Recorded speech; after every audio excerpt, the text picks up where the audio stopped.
Qu'est-ce qui provoque la sécheresse? La raréfaction des pluies.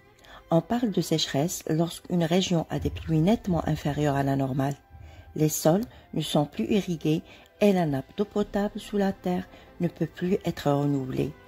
On ne peut pas toujours expliquer ces phénomènes.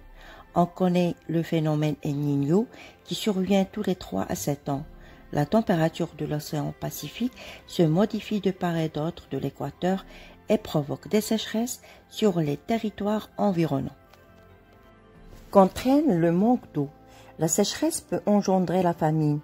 Lorsqu'il ne pleut pas assez, les plantes ne poussent plus. Non seulement les troupeaux de bétail n'ont plus de quoi paître, mais ils ne peuvent plus boire non plus. Les populations subissent alors une pénurie de nourriture. De plus, l'herbe et les arbres secs s'enflamment facilement, provoquant d'immenses incendies. Il arrive souvent que des hommes soient obligés d'abandonner leurs terres et leurs troupeaux pour se réfugier vers les villes. Qu'est-ce que le Dust Bowl? C'est une région américaine soumise à la sécheresse. Également appelée cuvette de poussière, c'est une immense plaine où des agriculteurs se sont installés au début du XXe siècle pour cultiver les terres. Ils ont arraché les herbes qui permettaient de maintenir le sable au sol.